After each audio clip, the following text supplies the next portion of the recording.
everything set up. Hi. Give me 1 second. Oops, I forgot to do that. Coaching and coffee hour. Hi, everybody. Jody Bentley here. How are you? Going live on the first and third Fridays of every month to answer any and all questions that you have about your acting business. I'm getting everything set up on Facebook right now, but I see we're just starting to go live here on Instagram. I believe the live video is starting. Hi, Carol.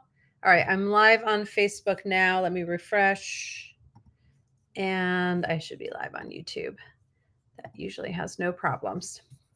Let me make sure I'm here. I'm here. Okay, great. Hi, everyone.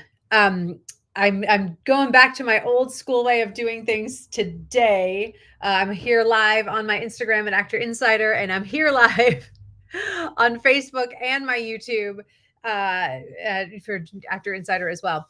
I went to log in. That's why I'm a few minutes late to start my live today. And the app I use, Restream, this was my last chance I was going to use them because I've had such problems. And I log in to the back end of Restream and it says, oh, we're having technical difficulties with Instagram. We can't connect. So this is probably the last time I'm using you, Restream. Mad at you. But anyway, here we are. Hi. So again, for those of you just tuning in, hi there. I'm Jody Bentley. I am an actor, producer, writer, and CEO of Actor Insider and the Actor's Office. Again, I go live on the first and third Fridays of every month for our coffee and coaching hour, where I drink my green tea and I answer any and all questions that you have about your acting career, your acting business. What is going on with you? Oh, is there no sound, Carol? Oh, Lordy. Carol, you can't hear me? I tested it. Can you hear me?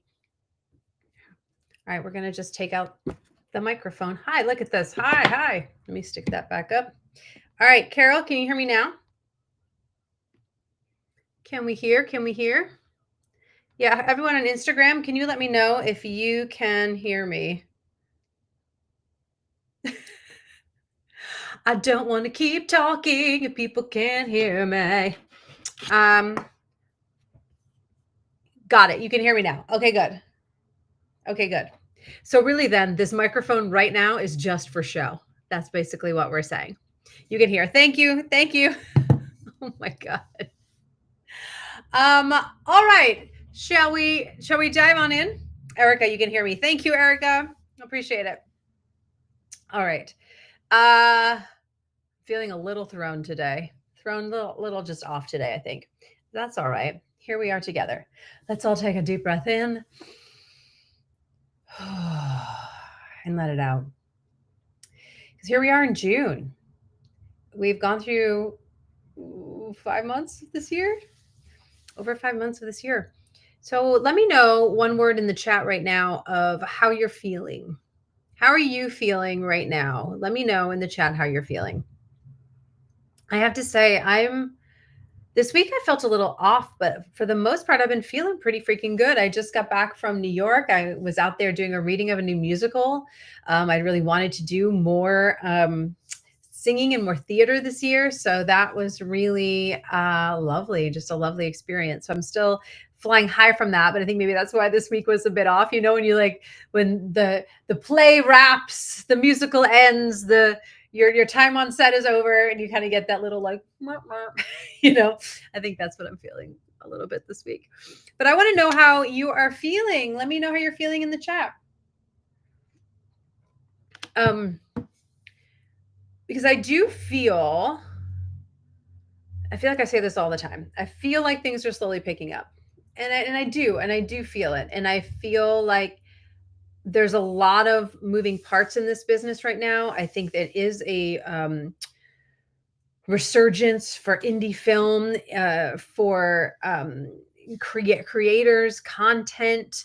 I think distributors, producers, they're open to the next Anora, to the next indie film that's going to make them millions.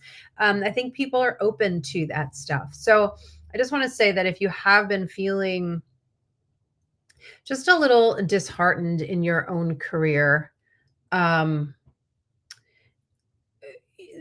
just know that it's okay and things are moving and the industry is doing a lot to bring more production back to the US in general. But I think more than ever now, and we see this, right?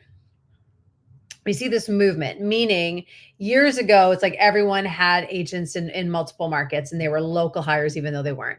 And then there was like a stop on that. Then they kind of like, nope, no more local hires. We don't want that. And now I feel like there's a swing back to that. I just got an agent in Atlanta. I do want to get an agent in New York as well. I feel like because production has moved all over, a lot of those guest stars, day players, supporting stuff, they are casting locally in local markets. So I do think we're taking a pendulum swing back to having more people on your team and having representation in a smaller market is a good thing. Um, so just to keep that in the back of your mind, if you're feeling like, hey, I'm not getting enough opportunity, it might be the time to think about expanding the team a little bit and expanding to markets. Like I grew up an hour south of Boston. I have family that still live there. I want to be a local hire in Boston, right? So that's another part of my plan is to get an agent there. So I just want you to start thinking about really thinking about the outside the box things you can do in your career, right? The doing everything right, doing everything perfect doesn't work. And it especially does not work in the time that we are in now. So I really want you to think about how can you start thinking outside the box to maximize your opportunity and lessen your hustle. Let me know if that makes sense. Carol says, I feel like an idiot because I did an audition in person without being fully prepared. It was bad. Okay, Carol. So that's idiot is a strong word. Please don't use that word to talk about yourself, to describe yourself. Um, and I hear you, right? I would feel the same way if I did not prepare and went in a room and felt like I did not deliver. Um, so we have two choices.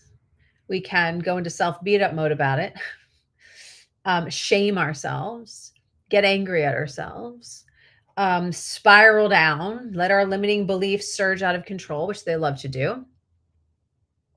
Or you can sit down with yourself and say, okay, Jody, you did not prepare for that like you wanted to. So what could you have done differently? How could you have done this different? And what got in your way to not do that? Meaning, Carol, ask yourself, like, why? Why didn't you prepare? I mean, the answer simply could be maybe you didn't like the project. Maybe it didn't resonate with you. Maybe, I don't know, right? So, and if that's the case, then there's just a that's you get to give yourself permission to say no to certain projects if that's the case. Or if it was bad time management or something, you get to really figure out how do you prioritize your acting, right? So just really ask yourself the question of how could I have done this different without judgment? Because we're always refining, tweaking, growing, changing, changing we approach, changing how we approach things, changing how we do things. But it's when we relive the circumstances over and over again of like, oh, I wish I could have done that better. And then we play out all the scenarios in our mind. That's when we spiral down. That's when we spiral. Carol also says, however, I'm cast in 2 other productions. Yes. Well, okay. So you know that you're talented and you know that you're good and you know that you're capable and you know that you're a booker. You feel you let yourself down in casting. Okay. So you did let yourself down. And you're assuming you let casting down.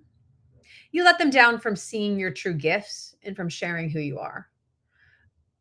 But I don't take on the responsibility of that you let them down. You just didn't show up as your best. And I'll say this, there's no way in hell that we can show up as our best at every audition. There's just no way. There's no way. That is mathematically and statistically impossible. So I hear you, Carol. So what can you do to let that go? Yeah, asking yourself why. Yeah, asking yourself why you got off track, for sure. Asking yourself, what could you have done differently? What will you do differently the next time?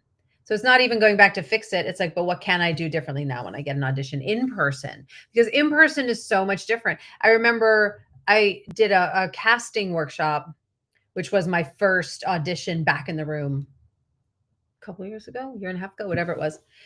And and they had like a little stage, in this casting workshop place. And I remember I took a step onto the stage, and then I just turned around and looked at my fellow classmates and looked at the casting director, and I just started giggling. Like I could not stop giggling because it was just like, oh my God, we're here in person again. And you're all looking at me, and here I am, and you see my whole body, and it's so weird. And I literally started giggling. Um, everyone was very gracious and we all kind of laughed, but it was just like, wow, we're here in person. Like, and there's some of that dust that gets to be taken off.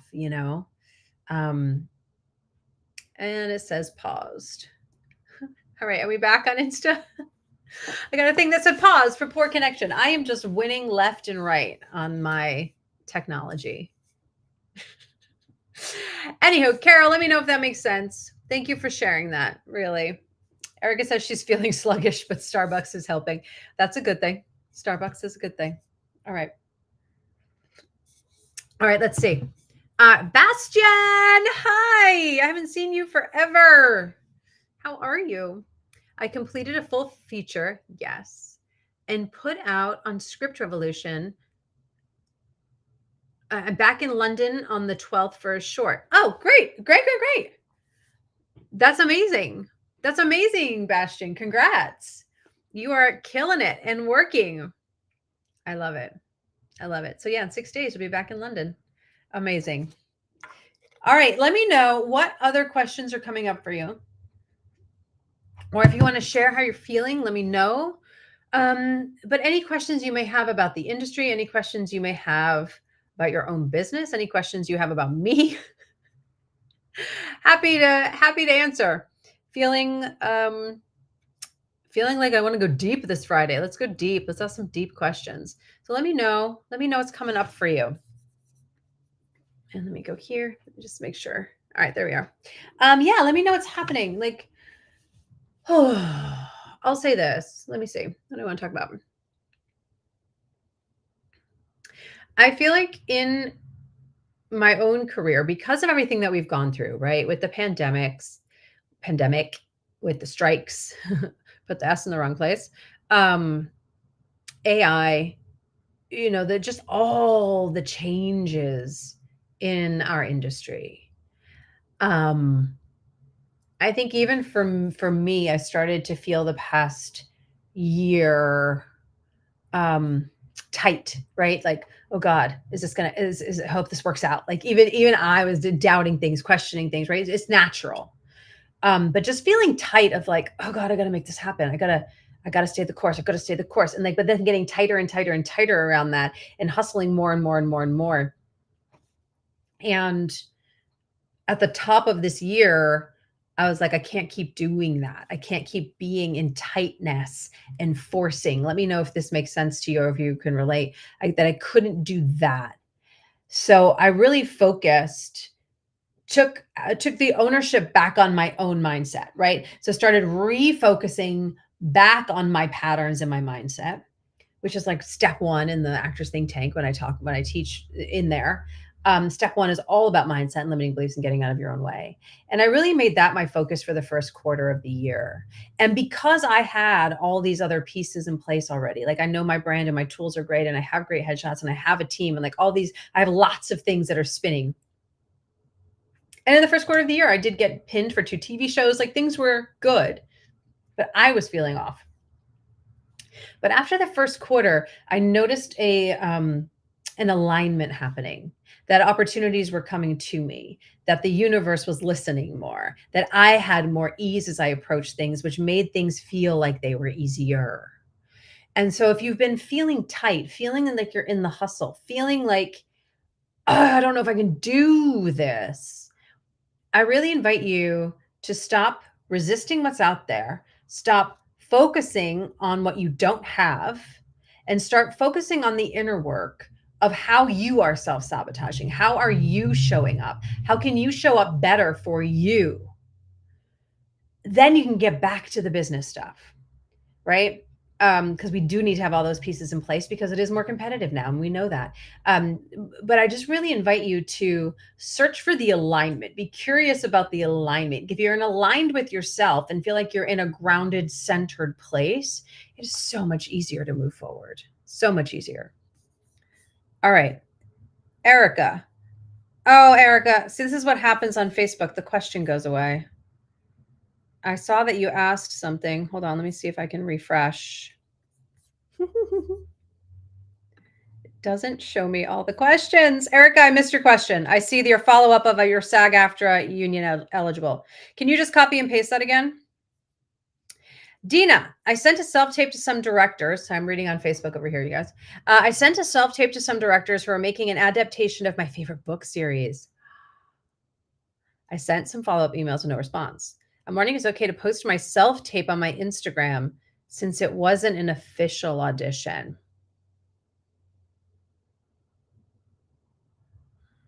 Adina, do you know if they opened the email and clicked? If you don't, this is a good time to start tracking emails. I track my emails. I use Mail Suite. Suite is an SUITE. So I know when things are open and I know when licks when licks are clinked. I know when the licks are clinked. I know when the links are clicked. I would start doing that. So are you thinking of posting it on Instagram and tagging them? Is that what you're going to do? I'm torn. Yeah, Dina, you have to be using a tracking software in order to know that. So that's why I mentioned Mail Suite as one option to do that, especially if I'm sending to casting or a director or a pitch or something. I want to make sure that they opened it. And if they didn't open it, then I can give them a nudge. So yeah, so that I would look into that. I'm torn. I know it's not an official audition, but it's still their proprietary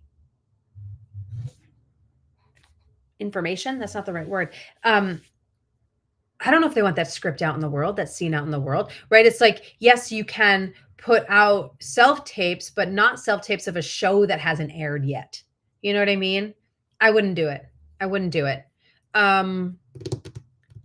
Do you have any other way in? Do you know anyone else on the team? Do you know any of the directors? Do you have an agent or manager that can pitch you for that? Do you have an agent or manager friend that could maybe just get you, send an email on your behalf? I didn't have that detailed of a plan yet. Yeah, of course, Dina. Yeah, I wouldn't post it on the Instagram. Let me just read Erica's thing in case it goes away, and then I'm going to finish answering yours. I want agents for acting musical theater. Got it. Yeah, I wouldn't post it on Instagram because that could backfire on you just because it might be information they don't want released. Unless you're saying that you just took an excerpt from the book and made your own scene. But if you did find the audition material and do it, I wouldn't post it. I would just look for another way in. I would potentially DM them. I would see if they're on LinkedIn to connect with them. Or Threads. A lot of times they're active on Threads. But if it's a big casting director, sometimes it's hard to find them. They haven't even opened casting. You pulled it from the book. Oh. Then post it. Great. I thought if it was the audition sides, I was like, oh, no. If you put it from the book and that's just something you love, do it. Post it. Post it for surezies. I love it, Dina. Dina? Oh, it's Dina, right? Oh, Lord. Let me know how to pronounce if I'm pronouncing it wrong. Yeah, I would post it. And good on you for being so proactive. I love it. All right, let's see. So Erica says she wants agents for acting, musical theater, vocal recording, voiceover, dance, and screenwriting. How to get agents for being a multi-hyphenate. Yeah. So the your acting agent, the other pronunciation, Dinah, is that it? Like if I'm from, south of Boston originally, so if I was gonna go get some food, I'd go to the Dinah. Is that right? Let me know. All right, Erica. Yeah, well, you got to focus on one, right? So, like voiceover, you're going to have your own separate voiceover agent. Commercial, you're going to have your own commercial agent. Um, Dance, musical theater, there are, and in acting, there are agencies that have like equity divisions or dance divisions. So, I would start looking at that. Oh God, one just came like Block Agency. I think does a lot of theater. I think they do on camera as well.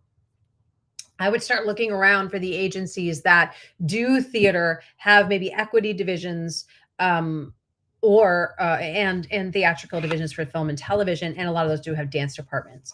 It could be that the dance could be a totally separate thing. I have clients who are repped, have dance agencies, which is more like dance commercial promo, that kind of dance stuff. And then they have their acting agent that submits them for Broadway, film and television, right? Going that route. In terms of screenwriting, again, that would be a lit agent, right? That would be a whole separate thing. My management company has a production arm, so it's not like they rep me because I'm talking about doing my film, right? Of course, there'll be other things that I create and do, but right now my goal is my film, which lots of movement's been happening, which is great. So they can help me with that, right? With a project as a producer. So you might want to find a manager that has a lit division or a production division, right? Because that could take care of that. Your voiceover commercial agent would be separate. Vocal recording and voiceovers are my favorites. Secondary would be TV, film, theatrical, and dance for commercial. Great. Then yeah, you would want just a solely dance agent like Block. Stewart Talent might have their own dance, or I could be making that up. TV, film, theatrical. Yeah. So you would have vocal recording. If you mean like singer songwriter stuff, or do you mean musical theater stuff? Because I have a couple clients that are vocal artists, musicians, and their agent doesn't help them with that at all. They have producers that they work with to go in the studio and record, right? They'd have, we're working on getting a manager for one of them to manage her music. So that could be a whole separate thing. So Erica, if the singing is the thing, that's going to be a whole other, what's that? What am I trying to say? That whole other arm, whole other direction, whole other team. But again, I don't know if you mean like as a singer songwriter, what kind of vocal recording you want to be doing. If you're talking about like singing jingles and stuff, that could be under voiceover, right? Look for our voiceover agent, see if they have any specialty in that.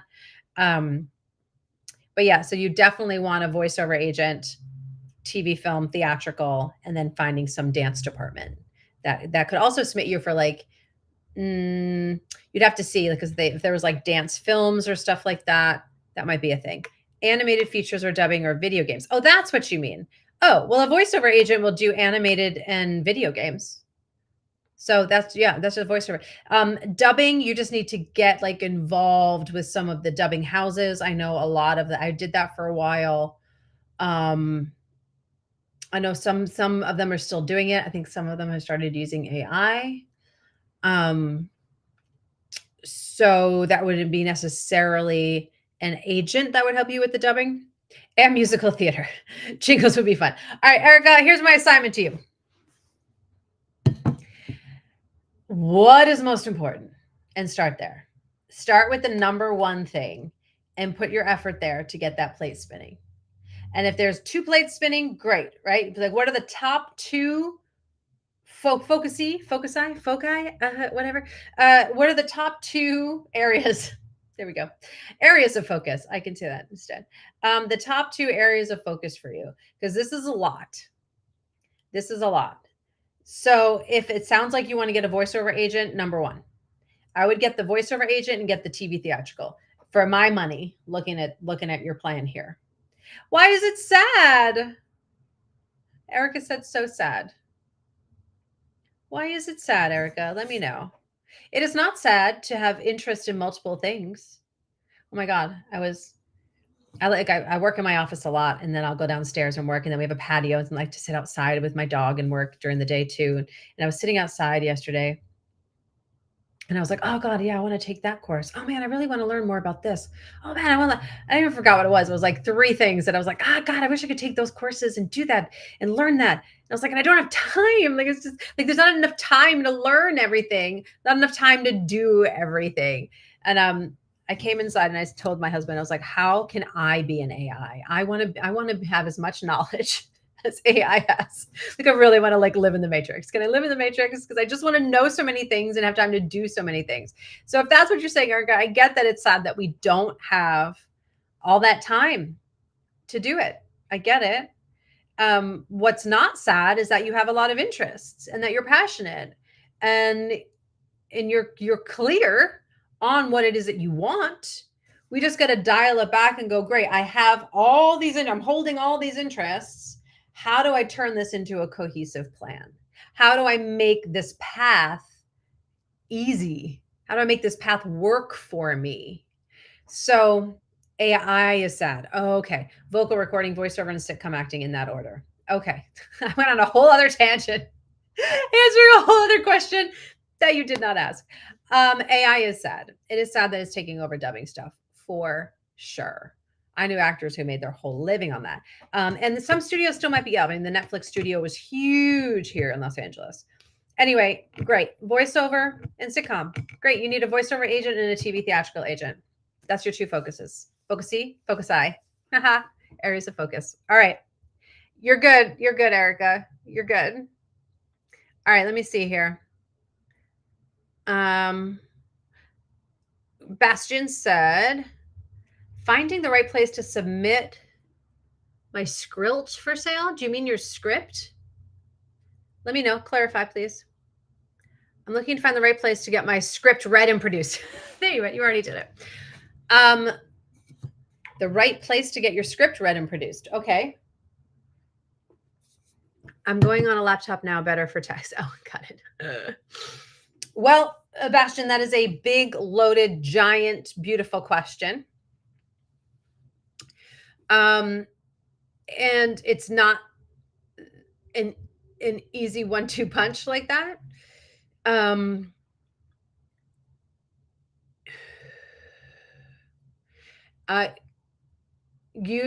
get to use LinkedIn. You get to reach out to people. You get to use your network. You get to bring a producer on board who's passionate about it, who can start to help you put the pieces together.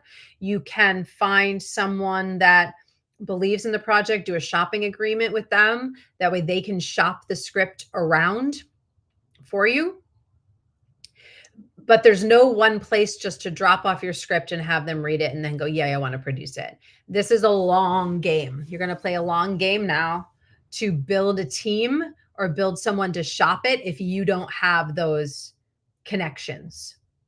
I think, are you still in the think tank, Bastion? If you are in the think tank, there's a monthly training I did on LinkedIn and how I use LinkedIn to get producers and development execs and investors to read my script. And how I was connecting with all of those people on LinkedIn.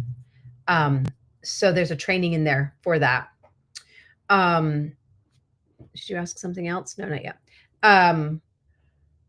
But to get a script made is multiple parts. It's multiple parts, right? You need to find people who are in alignment with your vision, who love the script, love you, be prepared to get coverage on it and do rewrites.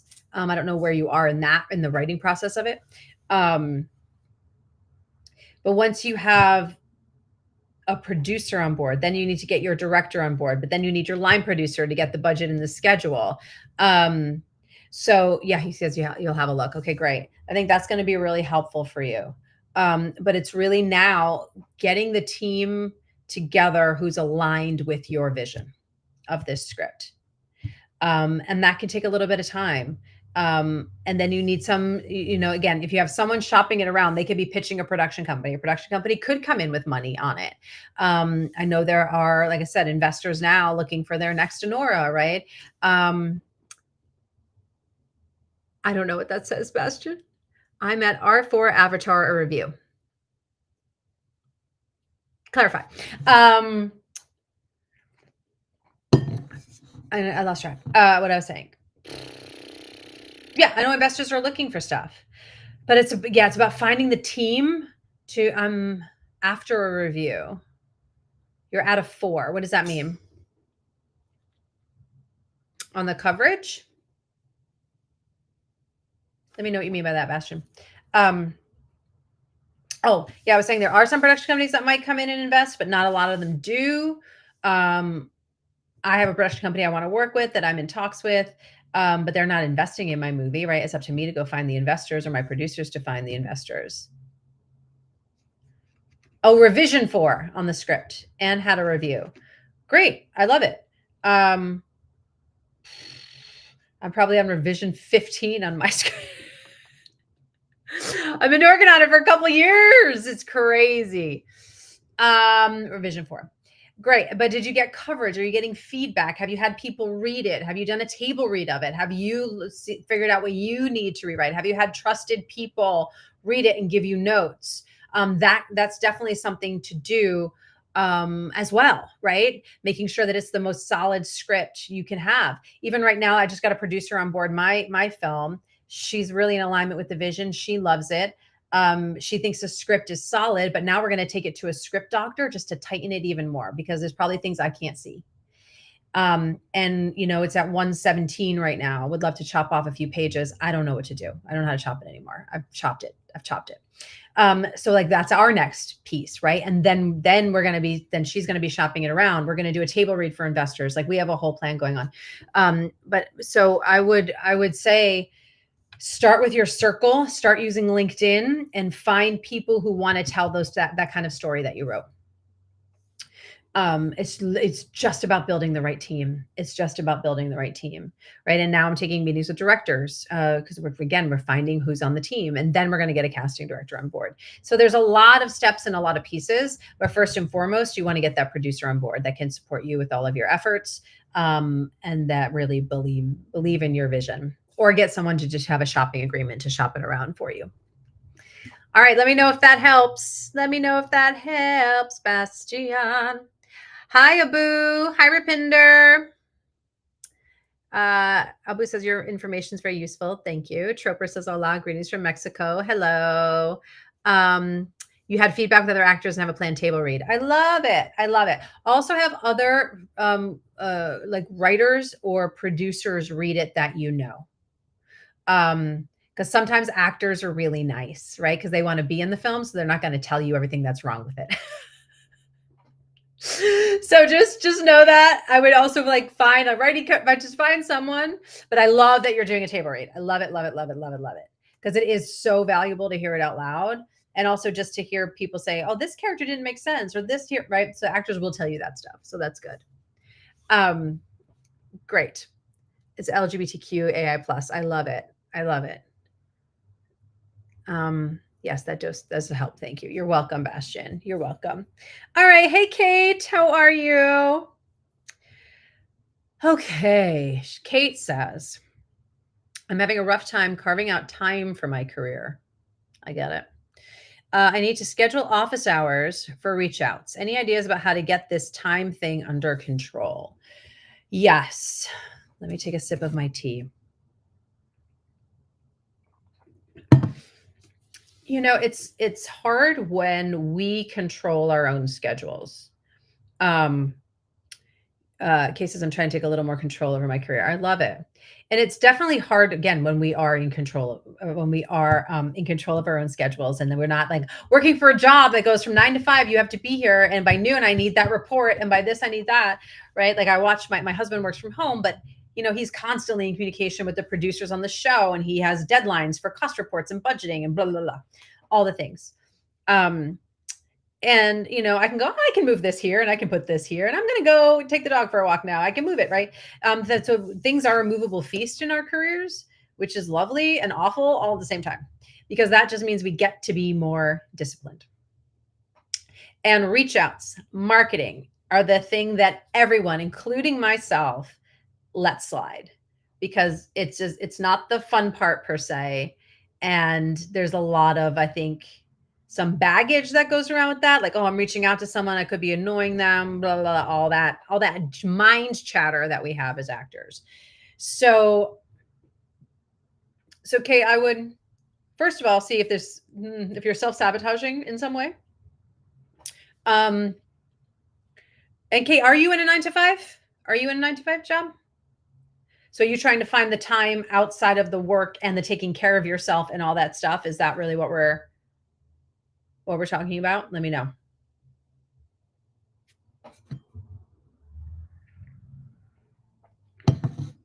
Let me know. I think you do. I have been riding on my agent and manager too much. Okay. But your schedule. All right. So Kate, if your schedule is locked, I know you were getting up. Yeah. You were getting up really early to work out, and then you have your 9 to 5. So, and then I get it. This happens to a lot of clients. You get home at night and you're tired, right? You're just tired.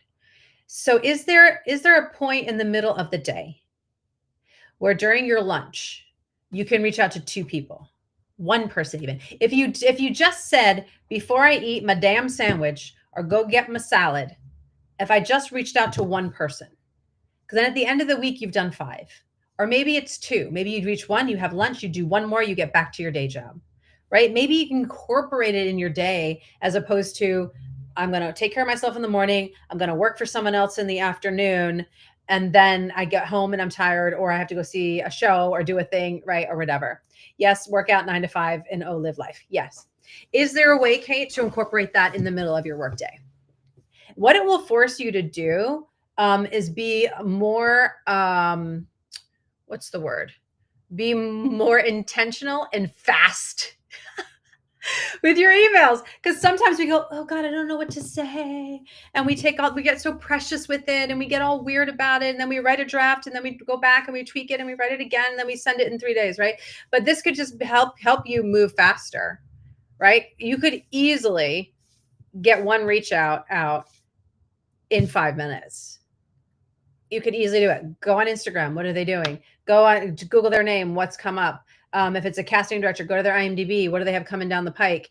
Cool. Google their name. Did they get an Ardios nom? Did they get something? Then you can just write an email. Oh my gosh, I just saw you came back from Paris. That trip looked amazing.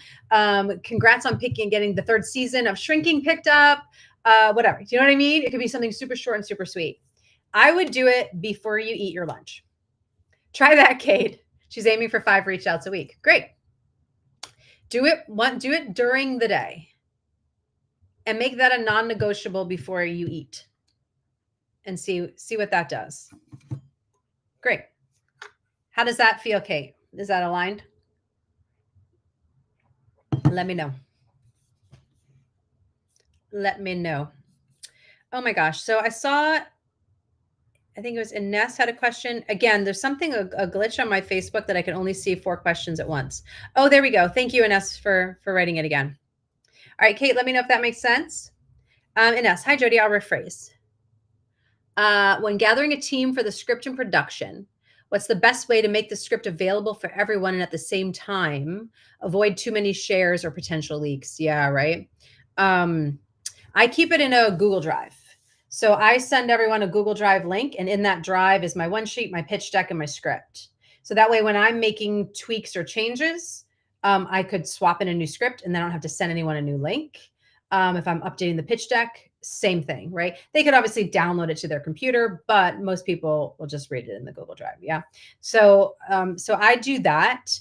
I mean, too many shares and potential risks. You want to copyright it. You want to copyright it with the WGA.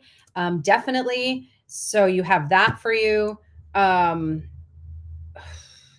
Potential leaks. It is, it is what it is. I just started when I'm sending to like producers, I just have this like one line thing in my email now that I've created that says, when you open the script, you agree that it is the sole property of me, blah, blah, blah. Like I have this like 2-line legalese thing that I put in my email.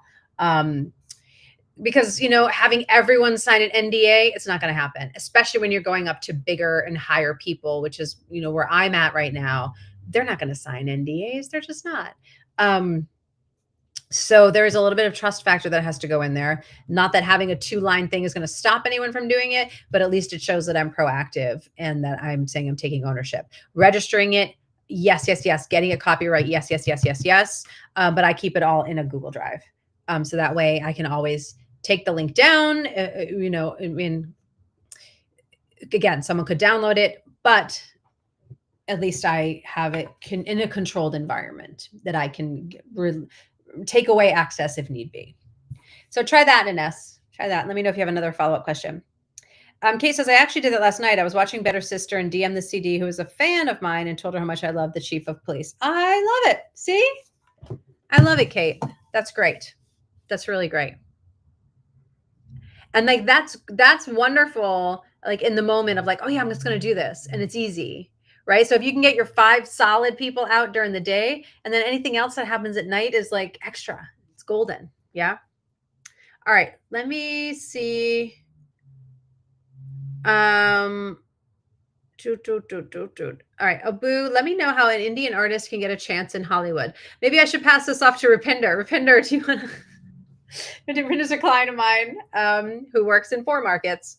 I mean, that is a very loaded, large question, Abu. It's about doing good work that can cross into the States, right? To start building a name for yourself here. But it's also getting, expanding out here, getting reps out here. Okay, I'm not going to answer that question. And thank you for that. In India nowadays, they not even see whether the person having talent or has high followers, if that matters for them. All right, so if you're talking about, like the amount of followers you have, right, versus talent. And now, there are agencies here in the States, especially that have whole divisions for influencers, right? You have over 1 million, 2 million, 3 million, 20 million, whatever people. They want to know you. They want to sign you because they know that you have clout and they can make money off you. So there is a piece of that is true. There is a piece of an indie producer going, God, I really want to make sure that tickets get sold for this movie. I don't want to hire name actors for it. I can't afford name actors, or I don't because it's going to change the script. But I want a person who has a following, so that way I can guarantee I'm going to make some money on this movie. That could be how producers are thinking. So the concept of followers and having a presence on social media is a thing. If you want to do television, is it a thing? Not so much, right? TV casting directors aren't going to your Instagram and deciding, this person for this guest star has 20,000 followers. This one only has 1,000. So I'm going to go to 20,000. That's not how they think, right? That's not how they think. But film producers, film directors, they're going to be thinking that way, especially if they're indie, because they just want to have more butts and seats on their project. So it's a balance that we get to do, right? We get to show up and do good work. We get to be solid in our craft and in our talent. And we also get to be really good at marketing ourselves, pitching ourselves, putting ourselves out there. So it's a balance of that. I know a lot of actors get caught up in this and resist it. Get caught up in it, get mad at it, and resist it, right? I did that for a long time myself. But it's just start building, just start putting stuff out, just start sharing who you are, what you believe in, what you like, sharing things about your career, and really generate some organic followers that way. But it's just giving yourself a presence. That's the biggest thing. Give yourself a presence. All right. Let me just check in here. Ines said, amazing. Thank you. Kate said she replied immediately thanking me. I love it. I love all that. All right. Rupinder just laughed. Rupinder, you got to teach a masterclass. I think that's what you do. You've done it. All right, let me see if there's anything else there. All right, Abu, let me know if that's helpful um, in terms of the social media thing, or if anyone else has any other follow-up questions about that. We got about 10 more minutes. So let me know. Let me know any other questions you have about your acting career, what's coming up for you. What are you thinking about? What's going on? Yeah. So before I was coming on today, because I also go live on YouTube now on my YouTube channel. And I've been doing that for a couple months, maybe more than that, maybe 3 months, whatever. And I have no comments on YouTube right now, but usually I get some weird comments on YouTube. Not surprising, right? It's all public. It's all there. And I get some mean comments, some snide comments that come through on YouTube. And like I told you when I started this, I was like kind of like feeling off today, and I was kind of like in a mood. And I had a moment. I'm putting on my makeup, and I'm like, if one of those YouTube people say something, I'm gonna say something back today. Like I was like, who are you? Number one, it's not how you roll. But it just made me think about how, because of that, because of trolls, because of snide comments, because of people who feel like they're powerful sitting behind their computer saying whatever the fuck they want, excuse my language, that it stops some people from putting themselves out there. Right? I can't tell you how many clients I say, oh, but I'm nervous of the backlash. I'm nervous of trolls. I don't want to deal with that. Of course, I don't want to deal with that either. And when you start being visible, when you start putting yourself out there, when you start taking risks, when you start shining, it makes those people, like, it attracts those people to you, because they don't have the courage to do what you're doing. They don't have the courage to share vulnerably. They don't have the courage to post about a film they did because they don't have one, right? They don't have the courage. The only thing they can do is make their ego feel better by taking other people down. So I just wanted to say that, because it's just come up a lot with clients of just that fear of backlash, fear of being seen. And it is ironic. And I know I feel this too sometimes, of like, we're in an industry of see me, see me, see me, cast me, but don't really see me because I'm nervous, you know? So there's like such an irony there. Um, uh, so yeah, I just wanted to share that just know that you will get backlash. You will have trolls come out. Kate said trolls be trolling. They will come out. But it's no reflection on you. So if you've been scared to do social media, if you've been scared to email people in the industry because you're thinking they're going to be this backlash, there's no backlash. There's no backlash. It's how you choose to take it in and how you choose to see it. Like now when I get those troll people, I mean, usually I just laugh at it because it's so ridiculous.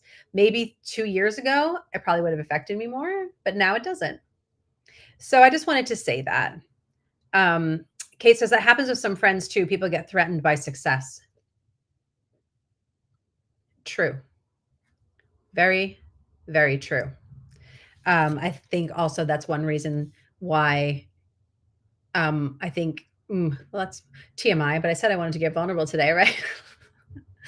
I think I'll just say this. It's no surprise to me that I almost booked a series regular like 6 months after my mom passed.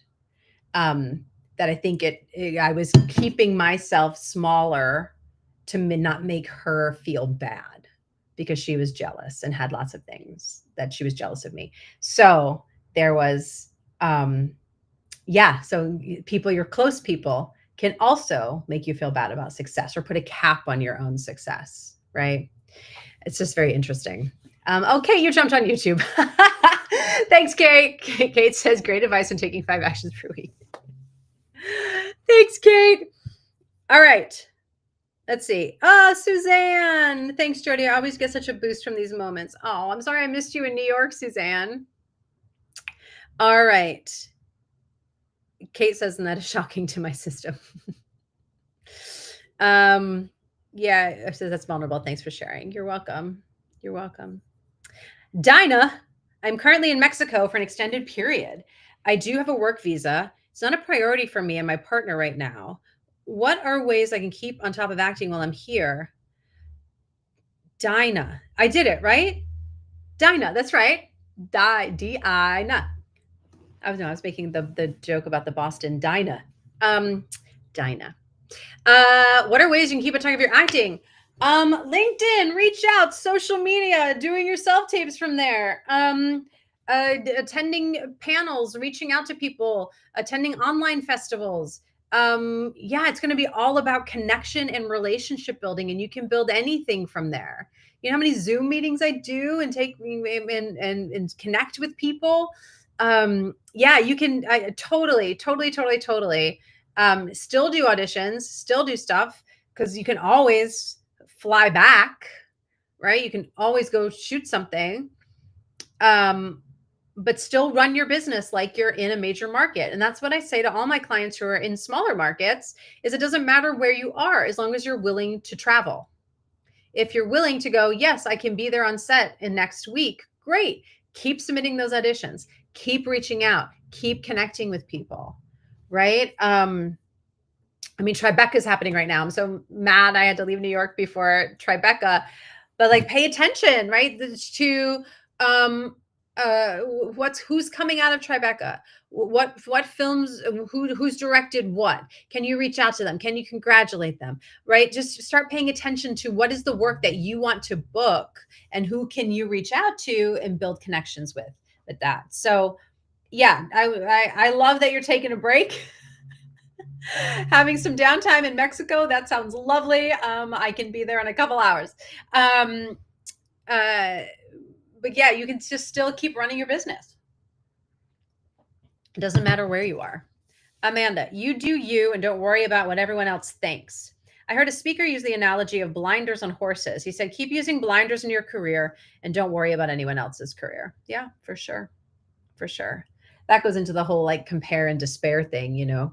Like, oh, that person got 5 auditions this week. I got none. Must be something wrong with me, something wrong with my agent. Yet that person is, 21 male and I'm, 40 something white woman, right? You know what I mean? Like that whole compare and despair is real.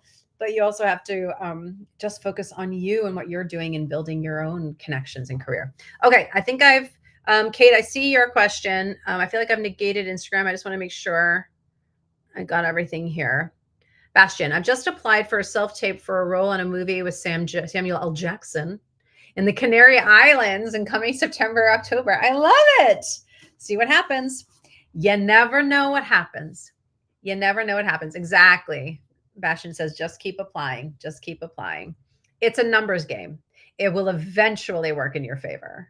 The problem is most people quit before that time happens. That you just got to keep going. You just got to keep going. Any news on the state of the biz or picking up? It's been so quiet here in New York. Before I booked out to travel to New York and then to see family, I did have like 4 auditions that week. I think 2 of them were commercials. So I felt like commercials were starting to pick up. But June is notoriously slow in the industry. July is episodic season. Right after the 4th of July is when episodic season starts to go, right? So all those tried and true shows start casting and coming back for their fall seasons.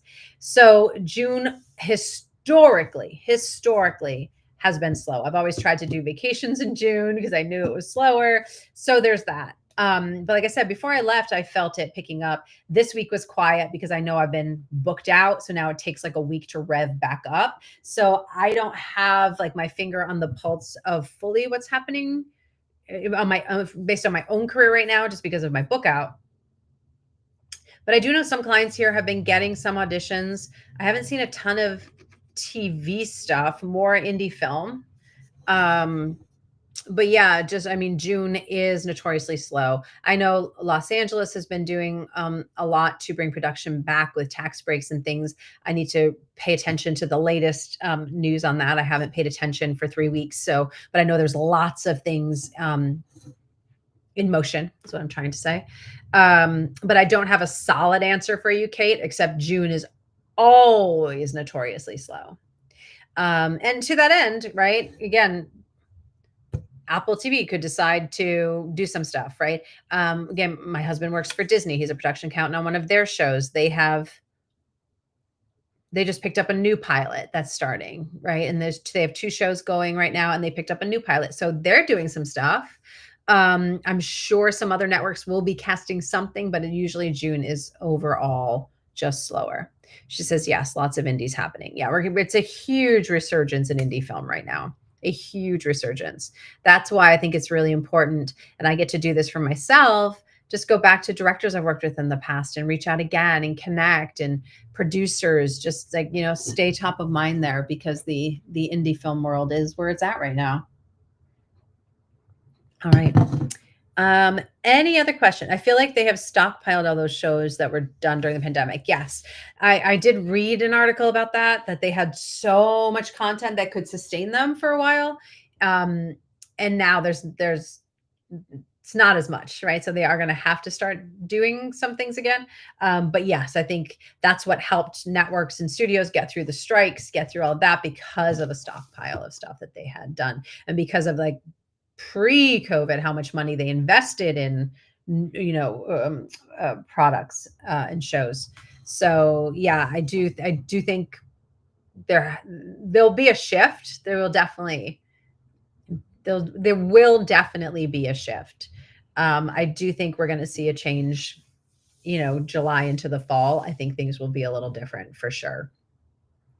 But I think that's why, Kate, it's so important to keep reaching out to people. It's so important to make sure that you are ready, that you are prepared, that your materials are top notch, that you know who you are, that you know how to sell it, you know how to talk about who you are. Because when that opportunity does present itself, and I'm not trying to put like, you only got one chance, right? I'm not saying that. When the opportunity presents itself, I want you to feel confident and calm and grounded and ready, And I get it. Like, since 2020, we've been saying, be ready, be ready. Like, we're still waiting to be ready 5 years later. But obviously our industry has had many ups and downs and shifts since then. But that is part of our job, right? Like, if God, I was trying to think of an analogy and I couldn't. I started to formulate one and I was like, that's dumb. Like, if like, we get to be ready, right? But so does every profession. Like, I started thinking about like a surgeon. If I was a surgeon and I left doing surgery for like 2 years because I wasn't getting enough patients, and then I decided to jump back in, I mean, do you think I'd need a little refresher? Do you think I'd want to stay on top of the latest tools and how AI can help me in my surgery and in my business? Do you think I want to stay up on that stuff, or any new studies that have come out? Of course. It's so important to stay up on the trends of your business. So important to stay in the know, to keep educating oneself. And that's any business. That's any business. So as an actor, you're no different. I know it feels like there's constant output and energy output with not a lot in return sometimes. I get it. That's why you do need to have a job that supports you. You do get to have a job that fuels your soul and makes you happy. Have your hands in multiple pockets, right? So that way, when the creativity comes, you're calm, ready, focused, and grounded to receive it. Yeah. Rupinder says, thanks, Jody. Always great watching and listening. Thanks, Rupinder. Bastion says, thank you for live session. Have a great weekend. You too. Bastion says, say as one of the 1% that keeps going. That's how we get there. Yeah. Yep. Kate says, oh my God, I wouldn't go to that surgeon. Right? Yeah, we go, I haven't done an audition in 2 years. Hire me. So it's just putting it in perspective to stay part of that 1%. Yes, we got to keep putting ourselves there. Yeah. I love it. All right, team. So great to show up with you today. So great to be here. Have a great weekend. Have a great rest of your day. And if anything I've said today resonates with you, if you are looking for some more support in your own acting career, go to my website, actor-insider.com. I have a ton of freebies on there. You can read about my courses, my programs, all of the stuff, and how I've helped actors. I've helped 2,300 actors in 17 countries up until this point. I've taught the business of acting program at 5 different universities. So I've been doing this a long time. And if you feel like something's missing, I know I can help you figure out what that is. All right. I will see you all on the next one on the first and third Fridays of every month. I will see you later. Okay. Bye. Bye, Instagram. Bye. Whoops. Let me take this. There we go. I have to shut this off.